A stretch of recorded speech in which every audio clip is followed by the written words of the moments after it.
Besistatydami namą visada galvojame apie šildymą. Ar tai bus grindinis šildymas, ar tai bus oras vanduo, ar tai bus oras.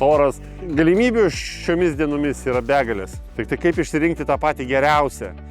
Žinot, kartais žmonės net nepagalvoja, nusipirksiu pigiausią, nes jisai pigiausias. Net nepasikonsultavę, pasižiūri kainas.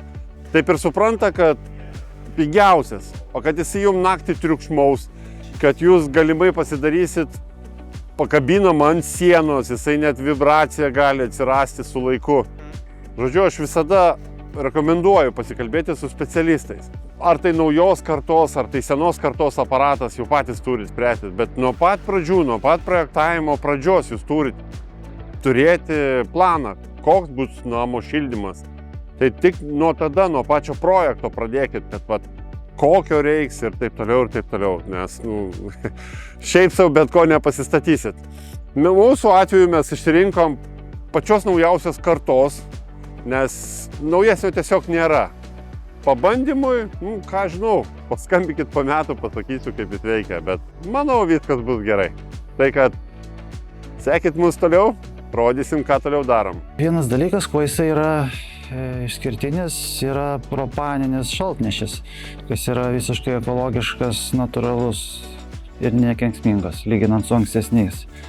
Ne kartais, o šimtais gal kartų skiriasi tas parametras. Kitas dalykas yra jisai koeficientas aukštas, sezoninis koeficientas yra 5,1. Dirba iki -25 laipsnių lauko temperatūros, yra vienas iš tyliausių įrenginių. Stebina mane patį jo triukšmo lygis, lyginant su ankstesniais. Ir jisai pats yra papildomai apizoliuotas, tai tuo parametru, manau, išskirtinis iš visų rinkoje esančių įrenginių. Dirba visus metus, gali ir šildyti, ir vėsinti pilnai. Dar kas yra jam būdinga, kad aukštų temperatūrų yra aukštesnių negu ankstesni. 65 laipsnius gali patiekti, kas aktualu karštam vandeniui. Grindim reikia žemų temperatūrų, karštas vanduo gali būti dar aukštesnis negu įprastai ankstesniuose įrenginiuose. Rinktis reikia patikimo gamintojo įrenginį, kuris turi autorizuotą servisą, kad aptarnautų, tiektų dalis.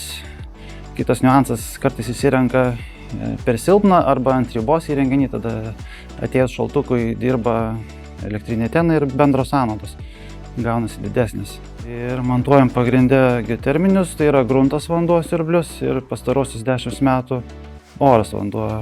Pati termija įrenginys yra gaminamas labai senai. Pati įmonė 102 metai gyvuoja, o šilumos siurblius 52 metus jau gamina.